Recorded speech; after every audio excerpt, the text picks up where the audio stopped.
Hello Raptors fans, and welcome back to Raptors Report. Today we'll be examining the game that the Toronto Raptors played against the Utah Jazz last night. But before we do that, we're actually going to break with tradition. Usually we do a draft video when the Raptors lose, because losses suck and we want to be able to see the silver lining. But I think that we've got to change things up, because if you're like me, I think that the wins against these bottom feeder teams in the NBA, when the Raptors are clearly trying to tank, they feel like losses. So maybe we should start reversing things. And I also wanted to talk about maybe some of the draft picks in this year's lottery that are falling outside of the top 10. So guys who are not mocked in the top 10, because it looks as the season marches on that the Raptors are going to be moving further and further down the draft board. They've been solidly in the top 5 all year, but they have won 6 of their past 7 games. They're 5-1 in March. Yeah, they are going in the opposite direction. So we've got to start looking further down the board, maybe outside of the top 10. And I know that I covered Conca recently and everybody was kind of shaking their heads and saying, oh God, are we really doing this? Well, yeah, we kind of have to look at the guys who are not mocked in the top 10. And we are going to be looking at a guy that is also not mocked in the top 10 today. We are going to be talking about Danny Wolf. And Danny Wolf is a center who plays for the Michigan Wolverines. He is a 20-year-old 7-footer perimeter big who is 255 pounds and is kind of an interesting player, and I think might be a decent pick for the Toronto Raptors if they do fall out of the top 10. So let's talk about who Danny Wolf is. So Danny Wolf is 20 years old, grew up just outside of Chicago. He was a 3-star recruit coming out of high school, and he was recruited by and joined Yale, where he played for 2 seasons, and in his second season, he was voted the Ivy Tournament MVP. And as a result of, his success at that level, he transferred to Michigan, the Michigan Wolverines. And of course, they play in the Big Ten Conference, which is one of the major conferences. And he was able to make an impression at Yale and move up, basically, go to Michigan. He's been a standout player for the Michigan Wolverines. It's a very interesting game. There are a couple of player comps that we'll get into in a little bit. In 2023, he played in the FIBA Under-20 European Championships for Israel, where he was a naturalized citizen, and they ended up winning a silver medal there, and he was on the all-tournament team. So he has had success at the college level, the NCAA level, and also at the European FIBA level. So he has had some pretty strong successes early on in his young career. So there are a couple of player comps that are easy to make when you watch Danny Wolf. One of them is Kelly Olynyk, who recently played for the Toronto Raptors. Another is Alperen Şengün, who played in Turkey before coming to the NBA and has played for the Houston Rockets and has been a standout player for them. He's 7 feet tall, he can handle the ball, he can post up, and he is a good passer. And so those types of players are the players that you're kind of looking at in the NBA. So Danny Wolf has, I would say, mixed athleticism. So he actually has pretty decent foot speed laterally, and he, especially for a big man, and he is a very fluid athlete. You can watch him move around the court. He's very coordinated, but he is pretty ground bound. He is not like a big leaper. He's not a guy that is going to be, making highlight reel blocks or dunks, although he's had a couple of dunks when he gets up to full speed with the ball in his hands in transition. He's a pretty good transition player. So I would say a mixed bag in terms of athleticism. One of the good things about him for a center, his ball handling and his ability to be a facilitator is very high. So he's good at keeping his dribble alive, and he can flow between post-ups and face-ups. We've all watched Pascal Siakam, and that's kind of what Pascal Siakam does in order to get into and close to and around the basket and get into his moves. So like Siakam, like Şengün as well, he can use the face-up game, use crossover dribbles, dribble to his right, and then go into a post-up, and then go into a face-up game again, post-up, face-up, kind of flowing in between the face-up game and a post-up game. And using that kind of system, he can get himself into the paint and score that way. And he does have a very good handle for a big. He can use crossovers. He's right hand dominant, but he can dribble with his left hand a little bit as well. He has a really good crossover that he can use to go with a pretty decent first step, especially for a big man. If he can get his man moving in one direction, he can use his burst to drive in the other direction. So he's actually pretty good in the triple threat position, where he can use his dribble to drive, he can create step back threes, or he can pass the ball.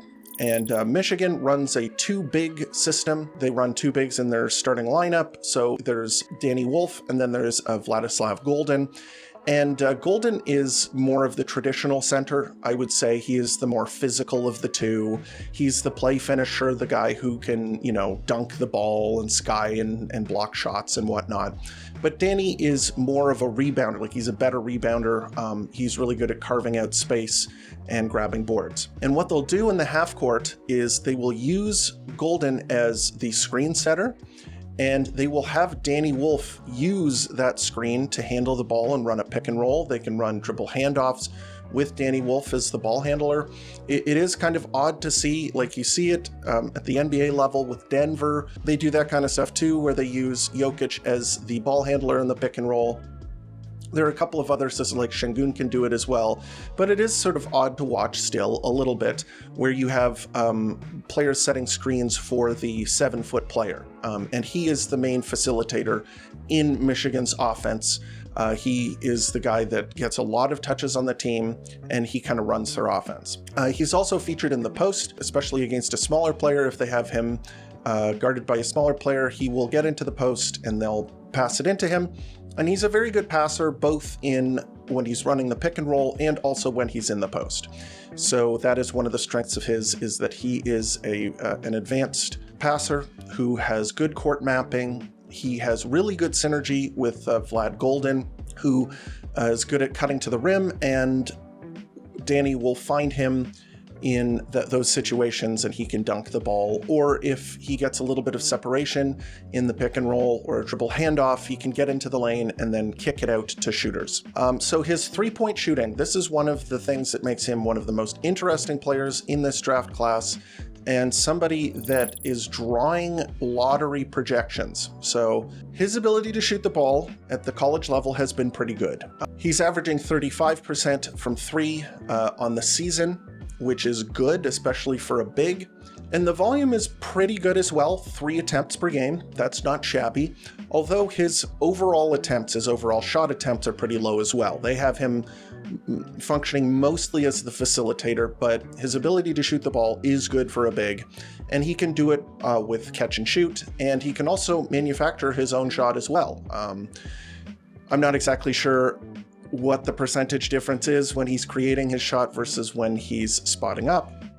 That's always interesting. It's probably not as good, but he does have the ability to do both of those things, so that's encouraging. One of the red flags here is that while his three-point percentage is good, his free throw shooting has not been good. He is averaging 60% from the free throw stripe this season, although he did shoot a little bit better the previous season when he was with Yale in his last season there, where he shot around 72% from the line. So maybe a bit of a red flag. Obviously, natural shooters from three are usually good free throw shooters as well, so you'd like to see that a little bit better. So perhaps maybe not a guy that you could project as a superior three-point shooter at the next level, but there is something there, and he has shown the ability to shoot the ball at Michigan. So take that for what you will. Another strength of his is his rebounding. His defensive rebounding numbers are great, especially because he plays on the perimeter quite a bit. You would expect him to be not as good of a rebounder, but he actually averages around 10 rebounds a game, which is pretty impressive. He is a really big body, especially at the college level, 7 foot tall, 250 pounds. He is much larger than most of the other players at the college level. And his ability to carve out space and get his hand on the ball, he taps it to himself, and he's just a really big body who he likes to box out. He puts his body on players. He knows his role when the shot goes up. He is playing as a big and trying to grab boards. It's not like he is skimping in that area. So that is a good thing to notice. And I think that that helps out with one of his shortcomings, which is the defense. So defensively, he is not bad at the college level. He is okay. But again, he is playing next to another big, and college basketball is a lot different than in the NBA. And his foot speed is pretty good. His lateral foot speed, I think he can play at the level of the screen. If he's playing in a pick and roll coverage, he can come up to the ball and then recover backwards. I think he could do that at the NBA level. But one of the issues is that you're going to be lacking a little bit if you were to play him at center in terms of rim protection. And as I've said many, many times, in these videos, the main role of the center in the NBA is on defense and providing help. As I mentioned, I've made the comparison before. The center is kind of like the goalie in other sports, where they're the last line of defense before the player gets to the basket and scores. And when you have a very good center who is very good at protecting the rim, your defense as a whole gets way better because other teams struggle to score around the rim.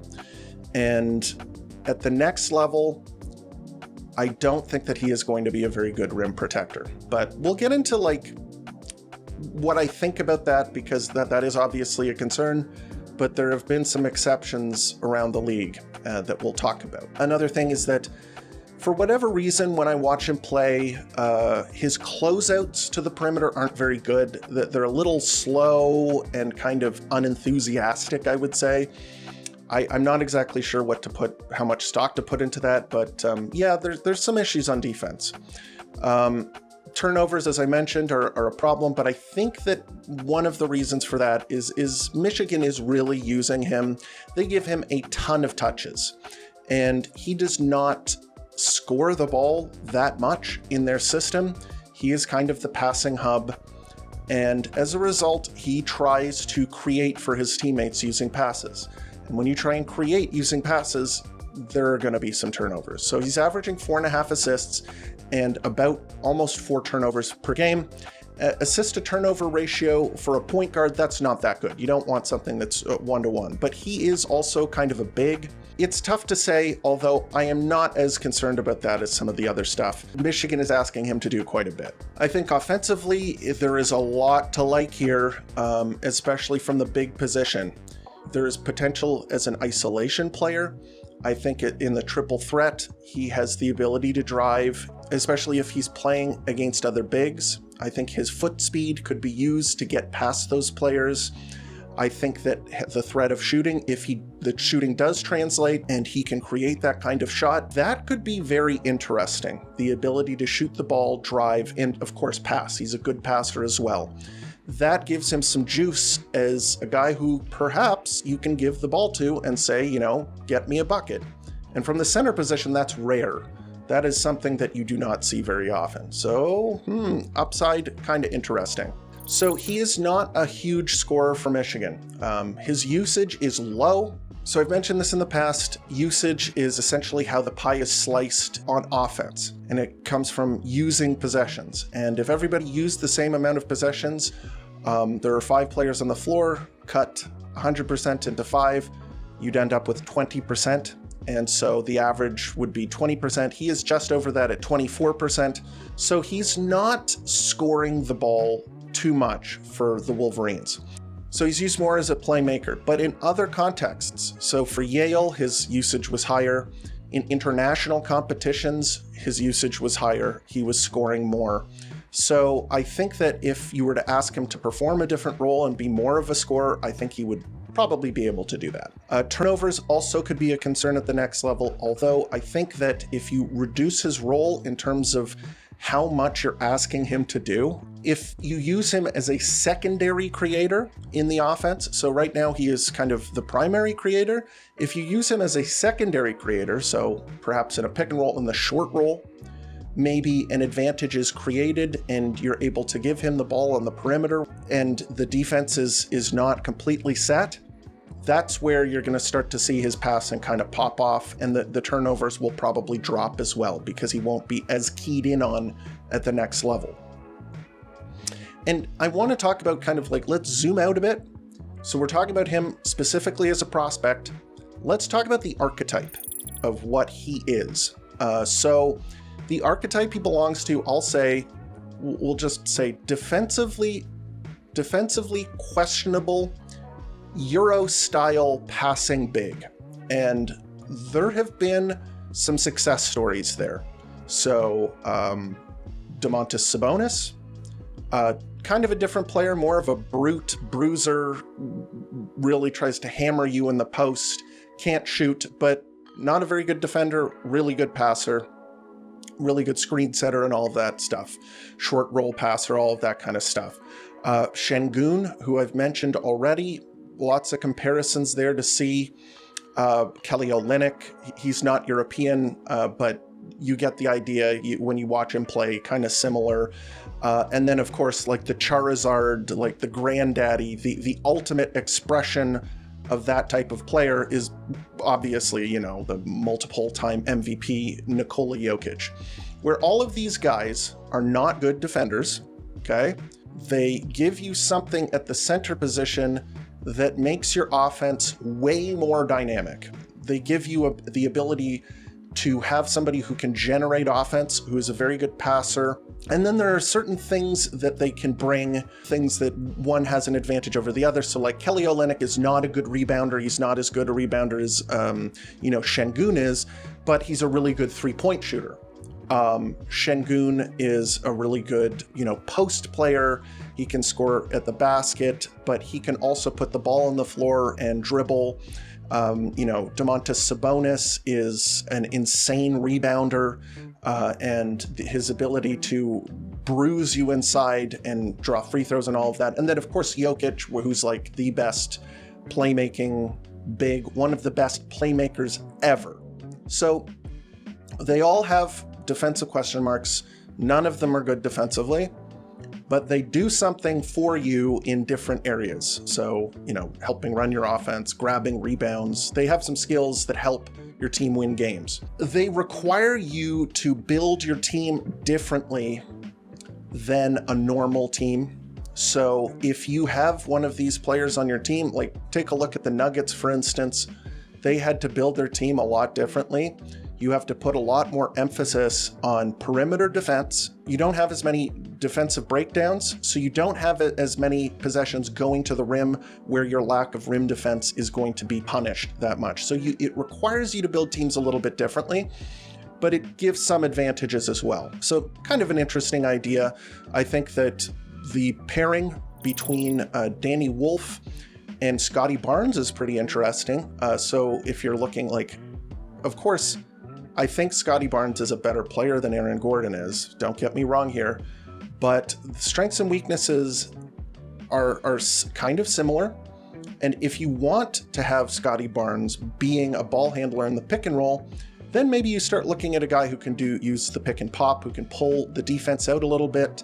The high-low passing between Danny Wolf and the other big man, Vlad Golden, on the Wolverines, there could be some synergy between him and Scottie Barnes that might really be able to make both of their games pop. And of course, on the defensive end, Scottie Barnes is a good rim protector, and he could perhaps help make up for Danny Wolf's weaknesses protecting the basket. So kind of an interesting idea there, and he would be a center prospect that the Toronto Raptors could develop behind Jakob Poeltl. But if the Raptors are to draft in the top 10, if they're drafting, in the top 4, if they move into the top 4 with the lottery, then, Danny Wolf, I don't think you consider him.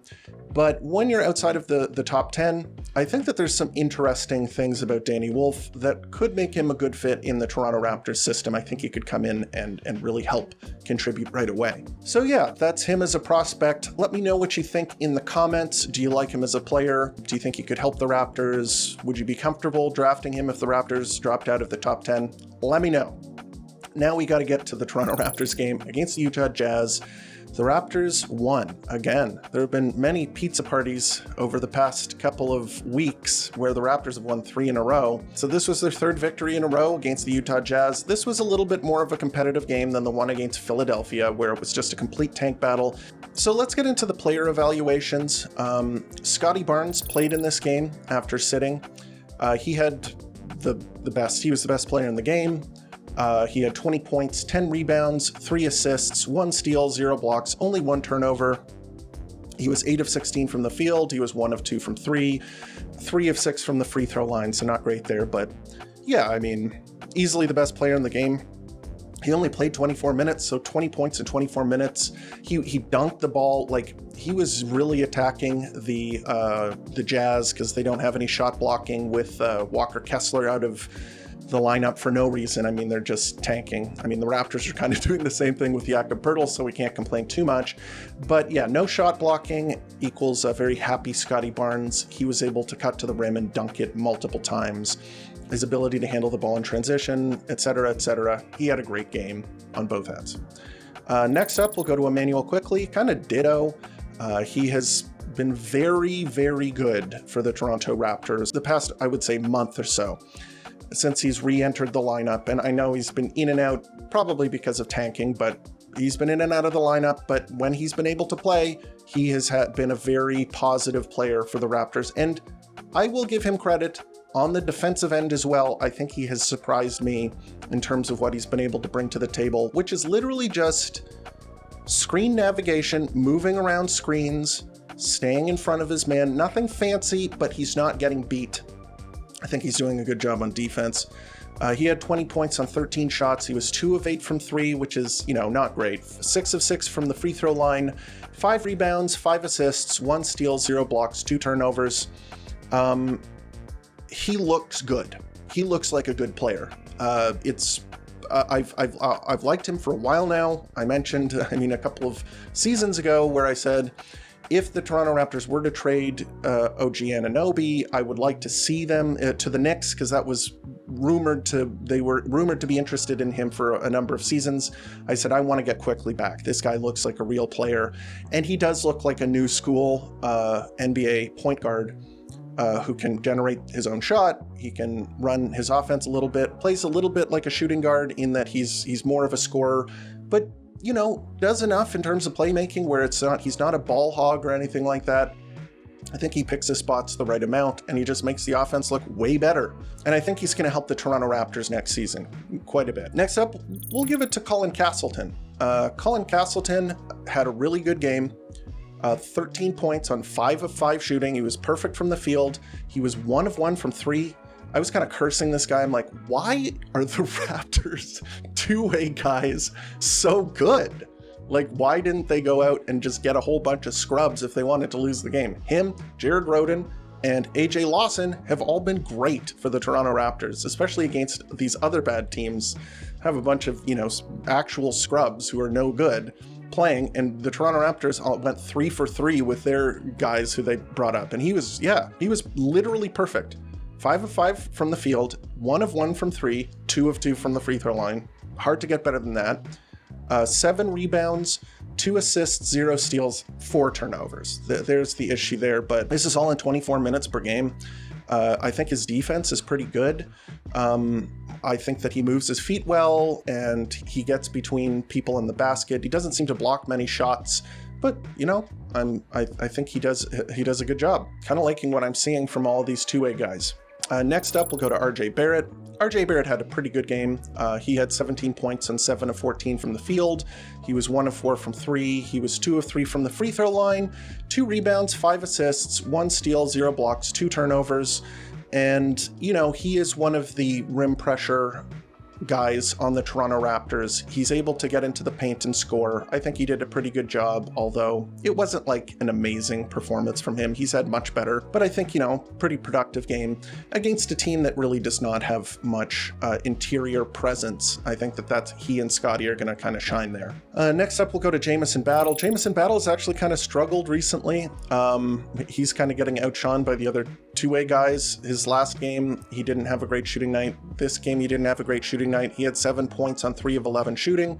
He was 1 of 6 from 3 with 6 rebounds, 0 assists, but 1 steal and 2 blocks, and he's showing a little something on the defensive end, so you got to give him props there. 0 turnovers, 3 fouls. Let's go to the bench. We'll give it to Orlando Robinson again off of the bench.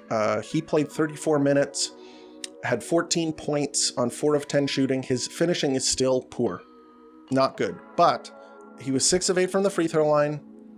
He had 10 rebounds, 3 offensive rebounds, 5 assists, 2 blocks, 2 turnovers. His defense has been very good. And when I was looking into the lineup data, when I was doing research for the Darko Rajakovic piece that I did in my last video, check that out if you haven't already. He has been part of some of the Raptors, their best defensive lineups. And it's not really a surprise. He's a 7-foot-tall player who can move his feet, block shots, and has a good compete level on the defensive end and makes smart decisions. And then on offense, he's a good passer. He helps run the Toronto Raptors read and react offense. Of course, Darko loves to utilize bigs as playmakers, and he has the game sense to be able to do that. It's just a shame that his finishing is so poor. But, like, he's doing the other stuff. Doing the stuff that you want a big to do. So it's tough to say. Next up, we'll talk about Jamal Shead. Jamal Shead had a great game. He had 11 points on 4 of 9 shooting, and thank God his 3-point shot has come back. He was 3 of 4 from the 3-point line, had 2 rebounds, 5 assists, great, 3 steals, which were all just, larceny. We're just ripping the ball away or just playing suffocating defense. And they don't count it as a steal, but he created a turnover with his pursuit around a screen where he drew the offensive foul. I mean, Davion Mitchell was the king of that, but he's also good at that. 2 blocks and 2 turnovers. He is a difference maker. He is a guy where he comes in the game and he makes an impact. He can run your offense. He can do all of that stuff. And when the 3-point shot is going in, this guy is a real NBA player, and he is really exciting to watch. And I'm super pumped that he's on the Raptors. Last but not least, we'll talk about AJ Lawson. He has also been a strong player, 2-way player. He is definitely a scorer. He is not a play. He's a play finisher. He's not a playmaker. He had 18 points on 10 shots, which is great. He was 2 of 5 from 3, which is also good. 4 of 6 from the free throw line, 5 rebounds, 0 assists, 0 steals, 0 blocks, 1 turnover. So he is filling in as the role at the shooting guard spot where he is the play finisher. He's catching and shooting, and he's trying to score. And, you need that. That's good. We'll just go to the game right now. I think that the league scared the crap out of some of the tanking teams where they have been talking about, they're starting to crack down. Of course, they fined the Jazz for resting healthy players. They did it again last night. Walker Kessler, one of their best players, they're easily their best rim protector and defender, just sat rest. The Raptors did that also with Jakob Poeltl, so can't complain too much. But this was more of a real game. The game against the 76ers was not a real game. That was like a G League game in disguise. This game was more of a real game. Scotty Barnes played, half the game. RJ Barrett played half the game. Emmanuel Quickley played half the game. Jamison Battle, who's a rotation player, played 3/4 of the game. Jamison Battle, Orlando Robinson are on the current iteration of the Raptors rotation players. So they are in the real rotation, and they played real minutes. And I think this was a real NBA game where I enjoyed watching it. So the Raptors ended up not being able to out-tank the Jazz. The Jazz are not a very good basketball team, especially when they're resting players, and the Raptors are getting too much production out of their 2-way guys and their end-of-bench guys. It's just, that's the way it is. And the Raptors are lowering their draft stock every day, so...